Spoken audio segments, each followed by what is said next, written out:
Hello बच्चे, welcome to physics elixir again. आज अपने मैकेनिकल प्रॉपर्टीज ऑफ सॉलिड्स की एक्सरसाइज स्टार्ट करेंगे। अगेन पेन, नोटबुक और पूरे ध्यान के साथ चलो थोड़ा फिजिक्स सीखते हैं। बराबर। यहाँ see to the question, a steel wire of length, steel का वायर है, उसका length 4.7 metre and cross sectional area 3 into 10 to the power -5 metre square stretches by the same amount। यहाँ इस लाइन पे ध्यान देना है, stretches by the same amount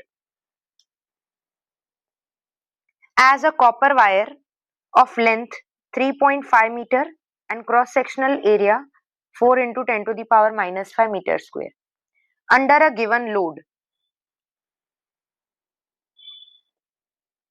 What is ratio of Young's modulus of steel to that of copper? ठीक है, यहाँ देखो, एक स्टील वायर है, कॉपर वायर है, they are stretched through a load, load भी सेम है दोनों के लिए, और उन दोनों में जो स्ट्रेच आता है, जो अलोंगेशन आती है, वो भी सेम आ रही है, stretches by the same amount. ठीक है, पहले गिवन डिटेल्स को समराइज करेंगे as always. Length of steel wire, length of copper wire, area of steel wire,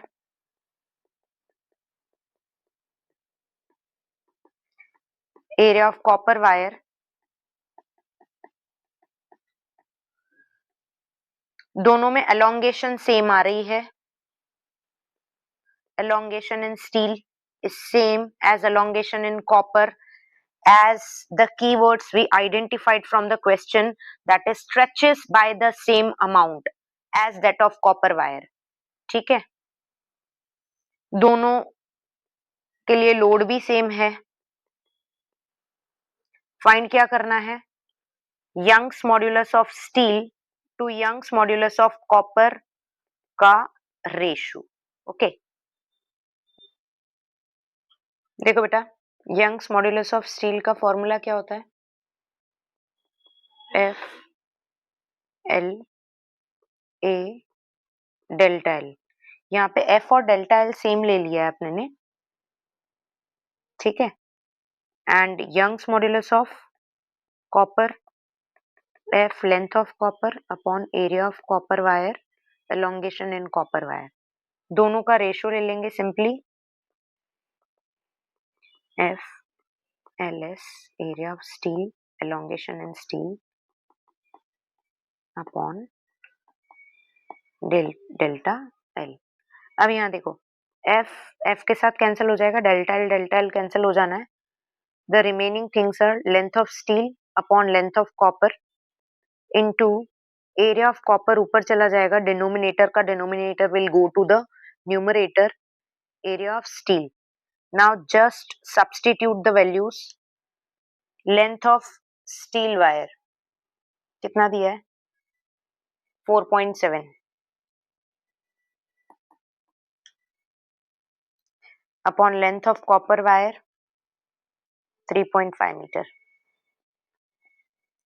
into area of copper 4 into 10 to the power -5 and area of steel wire 3 into 10 to the power -5। जो cancel हो रहा है cancel कर देंगे, बाकी चीजें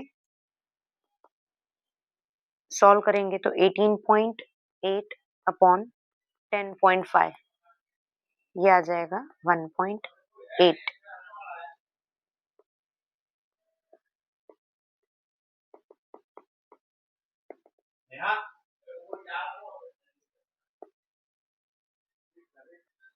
Let's continue with question number 2.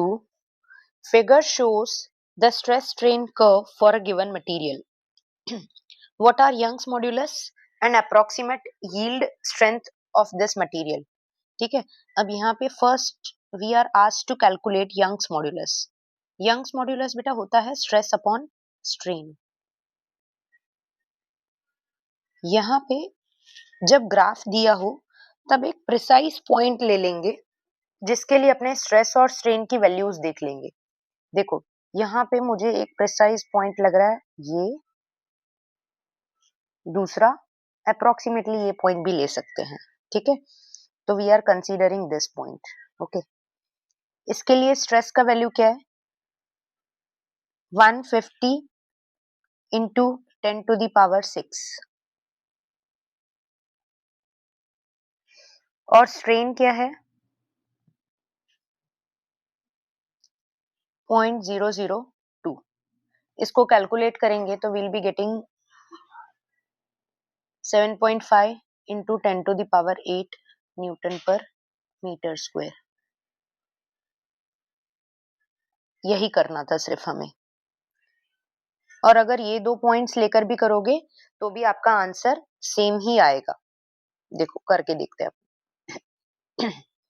और दूसरा पॉइंट ये ले लेते हैं, ठीक है। इसके लिए स्ट्रेस की वैल्यू क्या है 300, स्ट्रेन की वैल्यू क्या है 0.004। इसको सॉल्व करोगे तो you will be getting the same thing, 10⁸ newton per metre square. Both are correct, ठीक है, कोई भी एक करना है। B, approximate yield strength.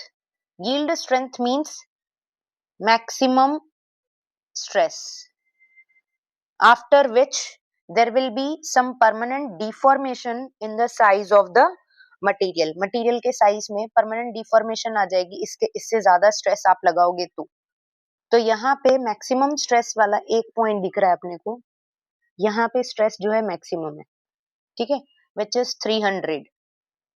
Maximum stress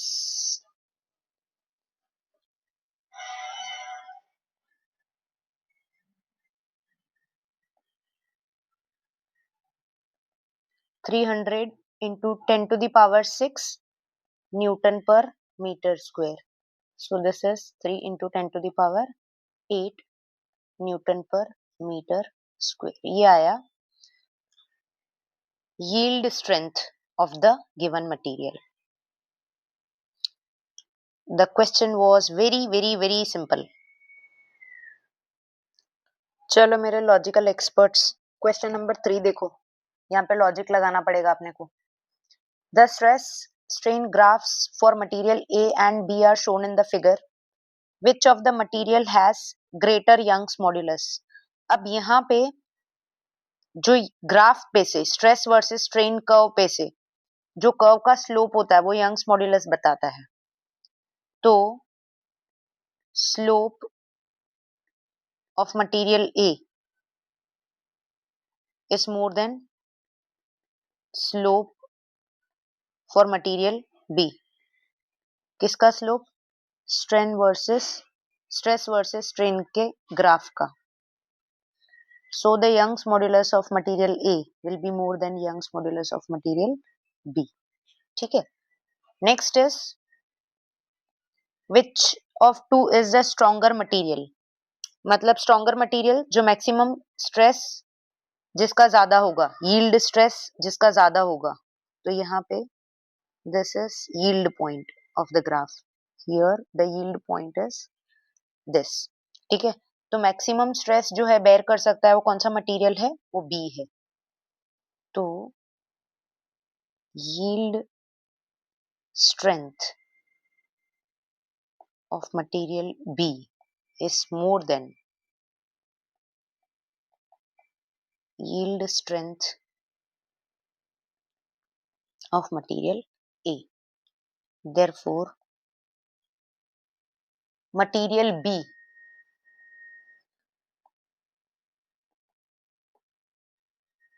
is stronger than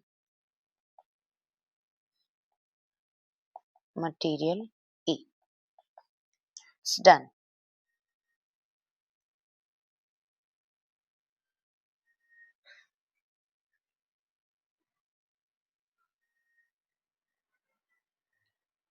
Question number 4 of the exercise.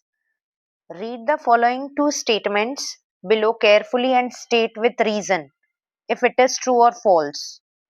The Young's modulus of rubber is greater than that of steel. Rubber का Young's modulus ज्यादा होता है देन स्टील, मतलब elasticity of rubber is more than steel. तो ज्यादातर बच्चे इसमें true बोलते हैं बेटा, लेकिन इट इज फॉल्स। एक बार इसका एक्सप्लेनेशन देख लेंगे। जो यंग्स मॉड्यूलस होता है that is inversely proportional to change in length. अब change in length rubber and steel में कंपेयर करेंगे for same amount of stress, तो change in length in rubber is more than change in length in steel for same amount of stress। ठीक है, तो Young's modulus किसका ज्यादा होगा? Steel का। स्टील का Young's modulus will be more than the rubber. ठीक है, next is the stretching of a coil is determined by its shear modulus. Stretch करेंगे तो ज्यादातर बच्चों को ऐसा होता है कि वहां यंग्स मॉड्यूलस का कॉन्सेप्ट आएगा, so this is false. No, this is actually true. अगर कॉइल को स्ट्रेच करेंगे तो उसके लेंथ में चेंज आएगा, लेकिन उसके स्पाइरल शेप में भी चेंज आएगा, that is correlated with shear modulus. ठीक है, तो यहाँ पे Young's modulus and shear modulus both will come in correlation. ठीक है, तो stretching of coil can also be determined by the shear modulus.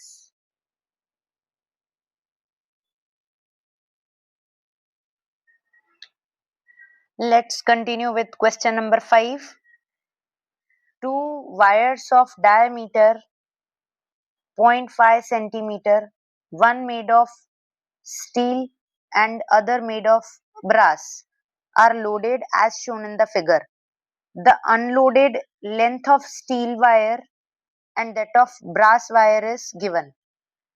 Compute the elongations of the steel and the brass wires. Young's modulus of steel and Young's modulus of brass is given.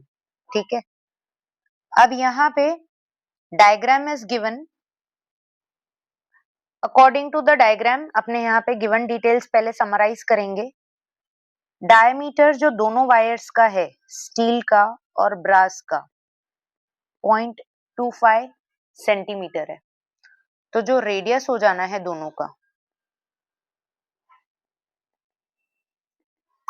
वो 0.25 divide by 2 हो जाएगा, that is 0.125 centimetre. इसको metre में convert करेंगे तो 0.125 into 10 to the power -2 metre. ठीक है, length of steel wire 1.5 metre, length of brass wire is 1 metre.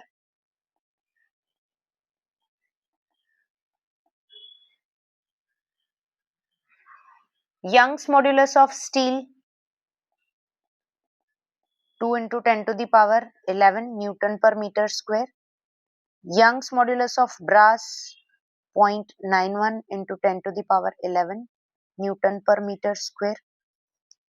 दोनों में elongation अपने को कैलकुलेट करना है, स्टील में और ब्रास में।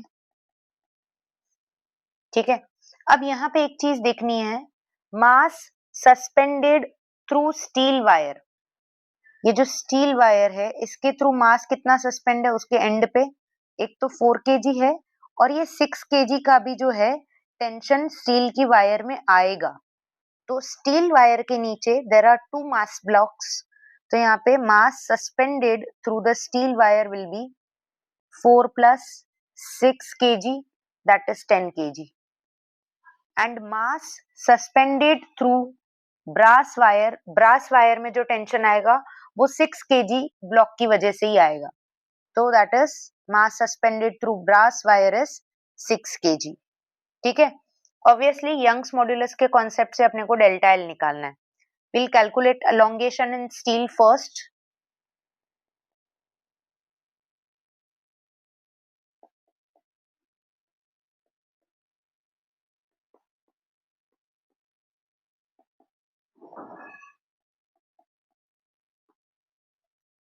Young's modulus F L upon A delta L, F हो जाएगा mg, length of steel, area हो जाएगा pi r square delta L. Delta L calculate करना है, उसको सब्जेक्ट बना देंगे।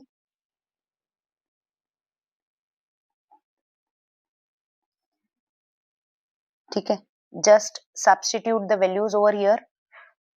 मास through the steel, acceleration due to gravity 9.8, length of steel wire 1.5, pi 3.14, r square 0.125 into 10 to the power minus 2 का square, Young's modulus of steel that is 2 into 10 to the power 11।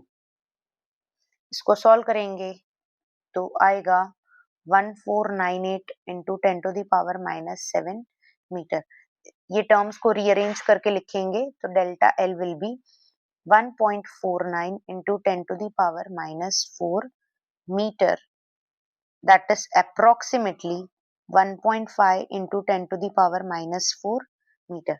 This is elongation in steel wire, right?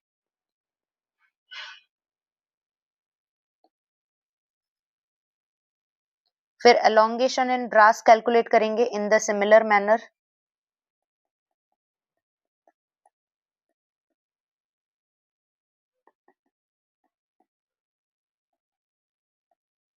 using the same concept, ठीक है।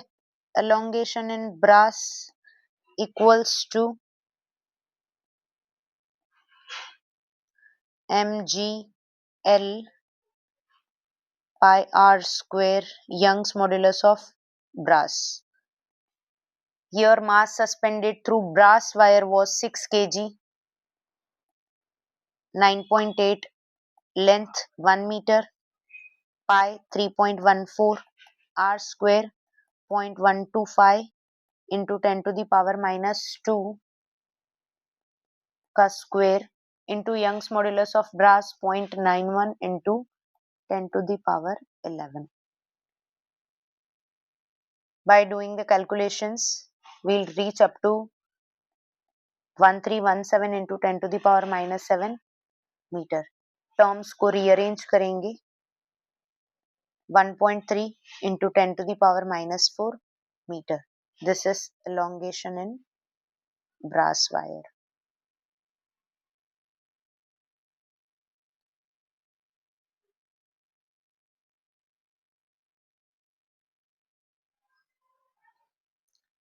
चलो बेटा question number 6 देखेंगे। The edge of an aluminium cube is 10 centimetre long. ये जो aluminium cube है उसका edge 10 centimetre long है। One face of the cube is formally fixed to the vertical wall.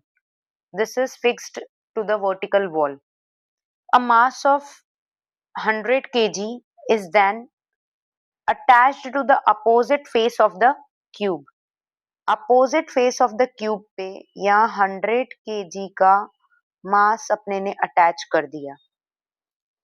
The shear modulus of aluminium is 25 gigapascal। What is vertical deflection of this edge? Shape modulus of aluminium is given। ठीक है, shear modulus ये वही। यहाँ पे पहले given detail summarize करते हैं। Length of the cube 10 centimetre, metre में कन्वर्ट करेंगे into 10 to the power minus 2 metre, तो ये हो जाएगा 0.1 मीटर। ठीक है, अब जैसे ही इस क्यूब को या 100 kg मास अपने अटैच करेंगे अपोजिट फेस पे, तो ये क्यूब कैसा हो जाएगा, थोड़ा टिल्ट हो जाएगा and will show some tangential displacement due to the tangential force. ठीक है, ये मास की वजह से टेंजेंशियल फोर्स लगेगा क्यूब पे, तो tangential displacement will be there, जो कि हमें कैलकुलेट करनी है। What is vertical deflection of this edge. ठीक है, एरिया हो जाएगा length square, area of each face 0.1 का square metre square. 0.01 metre square. Mass attached to the opposite faces 100 kg. तो यहाँ पे टेंजेंशियल फोर्स कितना लगेगा क्यूब पे? Tangential force on the cube mg 100 into 9.8 that is 980 Newton जितना tangential force लग रहा है. कॉन्सेप्ट कौन सा यूज करेंगे? shear modulus वाला.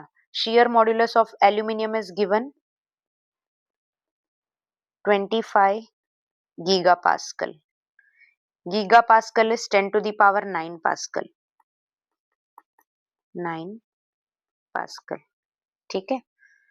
shear modulus होता है shear stress upon shear strain, that is F upon A delta x upon L.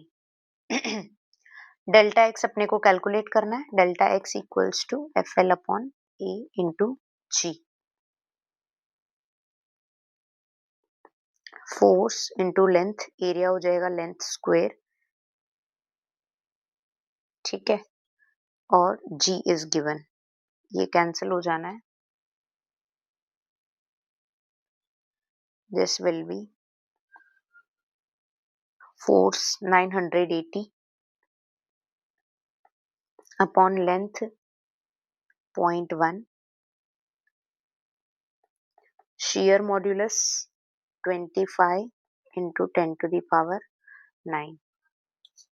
इसको सॉल्व करेंगे तो something will be getting like 0.392 into 10 to the power minus 6 meter, which is approximately 0.4 into 10 to the power minus 6 meter or 0.4 into 10 to the power minus 4 centimeter. ये आया vertical displacement या tangential displacement in the cube due to the suspension of mass.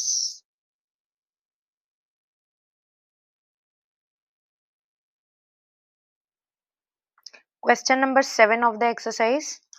4 identical hollow cylindrical columns, 4 column है hollow cylinder के, of mild steel support a big structure of 50,000 kg. जैसे यहाँ पे अपने को डायग्राम में दिखाया हुआ है कि 4 होलो सिलेंडर्स हैं and they support a big structure of 50,000 kg. The inner and outer radii of column are 30 and 60 centimeter respectively. ये जो होलो सिलेंडर्स हैं उनका इनर और आउटर रेडियस दिया हुआ है. Assuming the load distribution to be uniform, calculate compressional strain of each column, not 4 columns, compressional strain of each column. Young's modulus of steel is given. ठीक है. Total mass of the structure is 50,000 kg. Young's modulus of steel. ठीक है. अब यहाँ देखो बेटा, अपने को कैलकुलेट करना है कॉम्प्रेशनल स्ट्रेन. तो यंग्स मॉड्यूलस क्या होता है? Stress upon strain. Compressional strain, यहाँ पे कॉम्प्रेशनल स्ट्रेस है और कॉम्प्रेशनल स्ट्रेन है. Compressional strain equals to stress upon Young's modulus. Stress हो जाएगा F upon A. This thing we need to calculate. उसके लिए हमें पहले F चाहिए और एरिया भी निकालना है होलो सिलेंडर का. तो F कहाँ से मिलेगा? F equals to mg. ठीक है. तो यहाँ पे टोटल मास ऑफ स्ट्रक्चर जो है चारों सिलेंडर पे 50,000 kg है. तो मास ऑन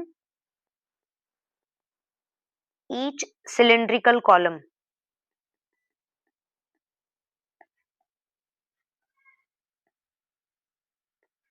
हो जाएगा 50,000 divide by 4. Force, compressional force on each column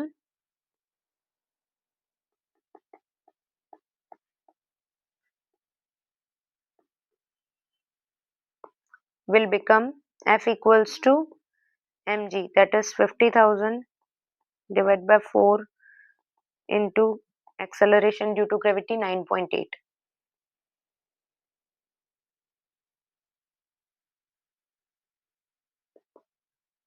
Force will be coming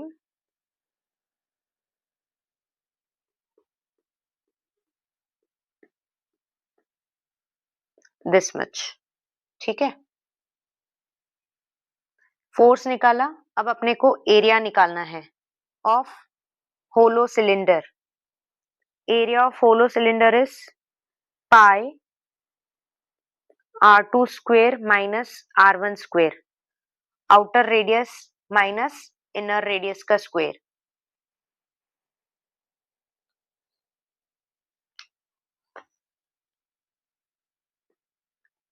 outer radius is 60 centimetre. Metre में कन्वर्ट करेंगे 0.6 metre. Inner radius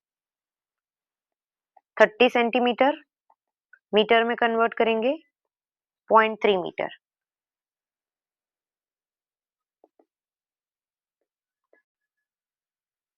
pi is 3.14. r2 square 0.6 का स्क्वायर 0.36 माइनस 0.3 का स्क्वायर 0.09.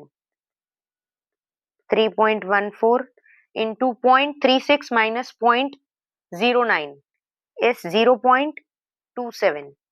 ठीक है. If we'll calculate the area, it will be 0.8478 metre square. अपने ने cross sectional area of hollow cylinder निकाल लिया, फोर्स निकाल लिया. अब कॉम्प्रेशनल स्ट्रेन कैलकुलेट करेंगे.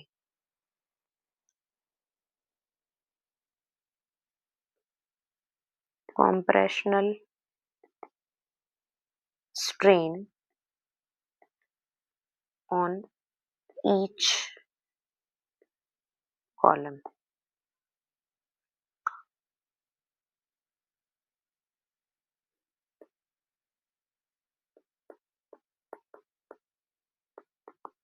Equals to F upon AY. F is 122,500 upon area we have calculated 0.8478. Young's modulus is given.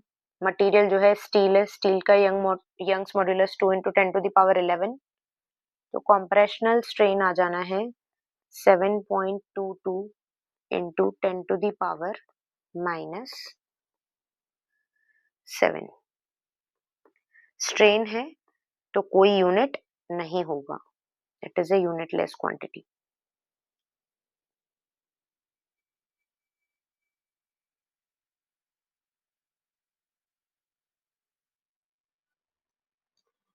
Mechanical properties of solids exercise question number 8 देखेंगे.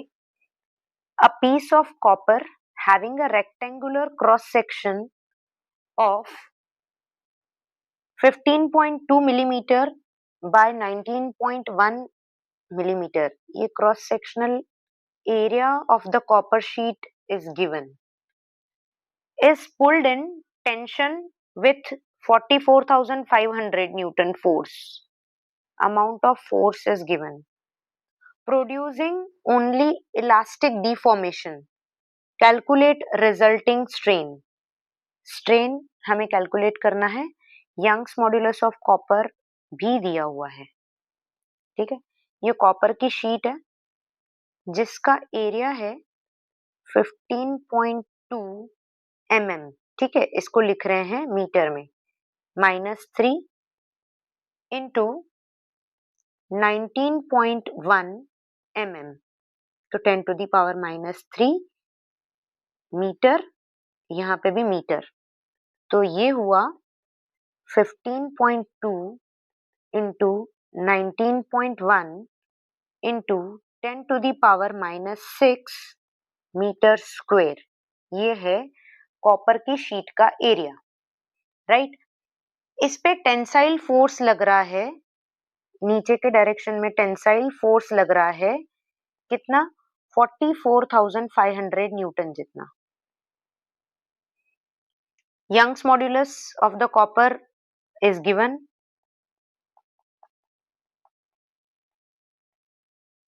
Strain calculate करना है।